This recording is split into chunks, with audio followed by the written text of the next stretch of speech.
అందరికీ నమస్కారం. నేను రమ. ఈ రోజు మనతో ఉన్నారు ప్రముఖ ఆధ్యాత్మికవేత్త శ్రీ విద్యోపాసకులు బ్రహ్మశ్రీ డాక్టర్ క్రోవి పార్థసారథి గురువు గారు ఉన్నారు. మాట్లాడదాం. గురుగారు, రేపు గురు పౌర్ణిమ రాబోతుంది. ఆ రోజున ఎలా వినియోగించుకోవాలి? అసలు గురు పౌర్ణిమ అంటే విశిష్టత చెప్పండి గురుగారు. గురువులందరికీ మనం ఎలాంటి కృతజ్ఞతలు చెప్పాలి? ఆషాఢ పౌర్ణమి గురు పౌర్ణమి అంటారు. అవును గురు.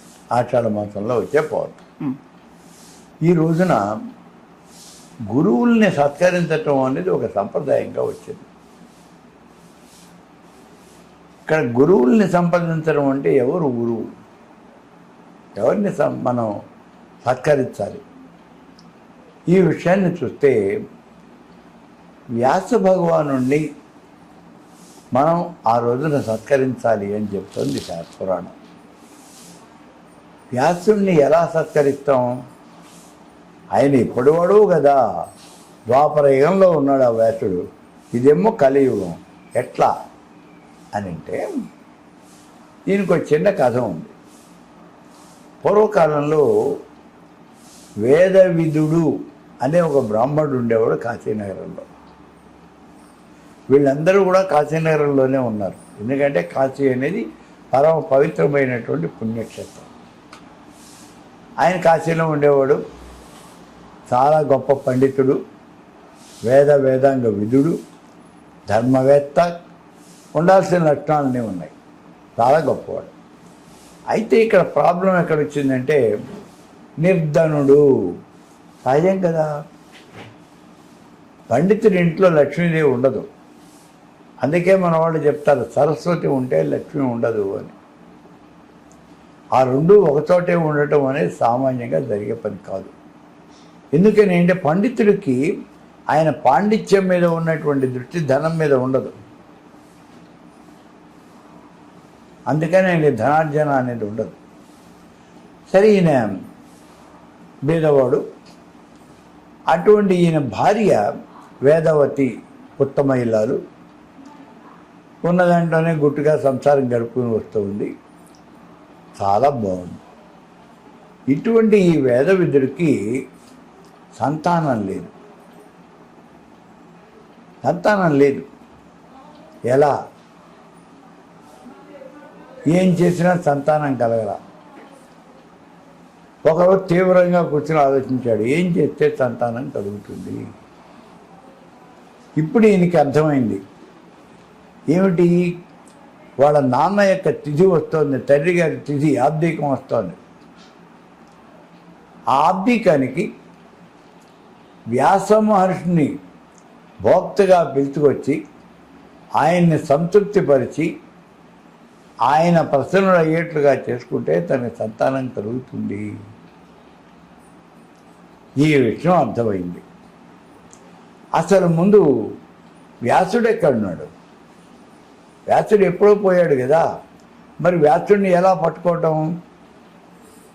వ్యాసుడు మన మంచాన కనిపించడం లేదు, కానీ వ్యాసుడు కూడా చిరంజీవి, సూక్ష్మ రూపంలో తిరుగుతూ ఉంటాడు.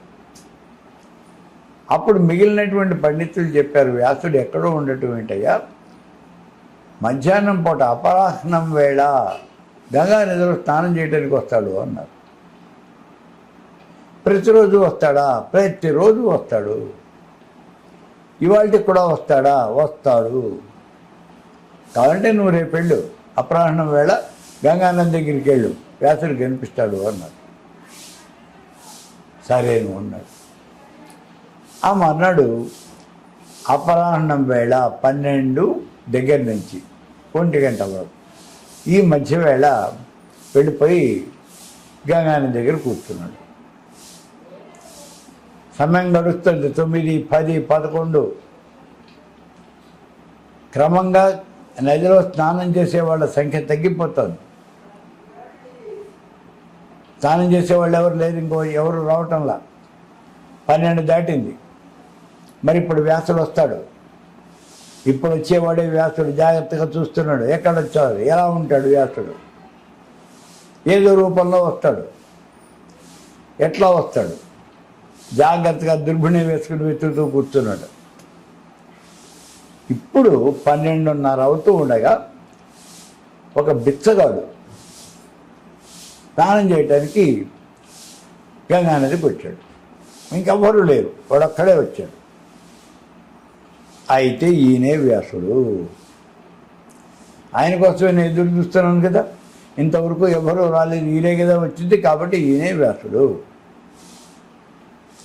ఆయన నదిలో దిగాడు, స్నానం చేశాడు. ఆ బిచ్చగాడు బయటకు వచ్చాడు. వెంటనే ఈ వేద విధుడు పోయి ఆయన 2 కాళ్ళు పట్టేసుకున్నాడు. ఆయన కంగారు పడిపోయాడు. ఏమిటయ్యా, ఎవరు నువ్వు, ఏంటిది ఈ కాళ్ళు పట్టుకోవటం ఏంటి, ఏం కావాలి నీకు, ఎవరు నువ్వు? నువ్వు వ్యాస మహర్షివి, నాకు తెలుసు అన్నాడు. నేను కాదయ్యా అని అడుక్కునే బిచ్చగాడిని, నాకు తెలుసు నువ్వు వ్యాసుడివి, నా కోరిక తీరుస్తానని మాట ఇస్తే నేను కాళ్ళు వదిలిపెడతా, లేకపోతే వదిలిపెట్టను అన్నాడు.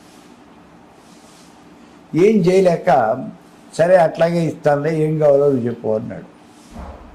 రేపు మా తండ్రి గారు ఆబ్దికం ఉంది, నువ్వు భోక్తగా రావాలి అన్నాడు.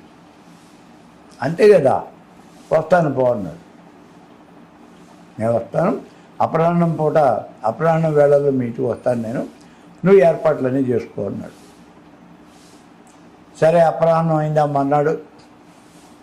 నేను విస్తళ్ళు వేసి వడ్డించడానికి సిద్ధంగా కూర్చున్నాడు. వ్యాసుడు రావాలి. ఇప్పుడు మిగిలినటువంటి భక్త వచ్చేసారు, వ్యాసుడి కోసం ఎదురు చూస్తున్నాడు. ఇంత ఆయన కూడా వచ్చాడు, ఒక బ్రాహ్మణుడి రూపంలో. రండి స్వామి, కాళ్ళు కడుక్కోండి, కూర్చోండి అన్నారు. సరే కూర్చున్నాడు. విస్తట్లో అన్ని పదార్థాలు వడ్డించారు. వడ్డించిన తర్వాత భోజనం చేయబోయే సమయానికి ముందు ఇప్పుడు ఈ వ్యాసుడు అడిగాడు, మీ పిల్లలు ఎక్కడున్నారయ్యా, కనిపించట్లేదు అన్నాడు. ఆ బ్రాహ్మణుడి యొక్క గొంతులో వెలక్కాయబడింది. స్వామి, నాకు పిల్లలు లేరు, అందుకే కదా మిమ్మల్ని భక్తగా తీసుకొచ్చాను నేను, నాకు పిల్లలు లేరు అన్నాడు. సంతానమే లేదు. వెంటనే వ్యాసుడు అక్కడి నుంచి లేచాడు. సంతానం లేని వారి ఇంట్లో నేను భోజనం చేయను అన్నాడు. మళ్ళీ 2 కాళ్ళు పట్టేసుకున్నాడు ఈ వేద విధుడు. అవే నువ్వు చెప్పింది బాగుంది, నాకు సంతానం లేదు, సంతానం నువ్వు ప్రసాదించు, నువ్వు ఏదో ఒకటి చెయ్యి, నాకు పిల్లలు కావాలి ముందన్నాడు. సరే ఆయన ఏం చేయలేక, నీకు సంతాన ప్రాప్తి జరుగుతుంది పో అన్నాడు. సరే స్వామి, బాగుంది, నువ్వు చాలా గొప్ప విషయం చెప్పావు, ఇప్పుడు నువ్వు వెళ్ళిపోతాను అంటున్నావు, భోజనం చేశాడు, వెళ్ళిపోవడానికి సిద్ధమయ్యాడు, నువ్వు వెళ్ళిపోతావు, బాగుంది, మళ్ళీ ఎప్పుడు కనిపిస్తావు అన్నాడు. మళ్ళీ ఎప్పుడు కనిపిస్తావు, నేను గుర్తుపట్టడం ఎట్లా అడిగాడు. నేను గుర్తుపట్టడం చాలా తేలికయ్యా, మళ్ళీ సంవత్సరానికి ఆషాఢ పౌర్ణమి రోజున నేను నీకు దర్శనమిస్తాను అన్నాడు. ఆషాఢ పౌర్ణమి రోజున. ఎలాగా, ఏ రూపంలో వస్తావు అంటే, ఏ రూపంలో ఏమిటయ్యా, శాస్త్ర పండితులు, వేద పండితులు, పురాణం చెప్పేవాళ్ళు, ఇలా పండితులు ఎవరైతే ఉన్నారో వాళ్ళ యందు నేనుంటాను ఆ రోజున.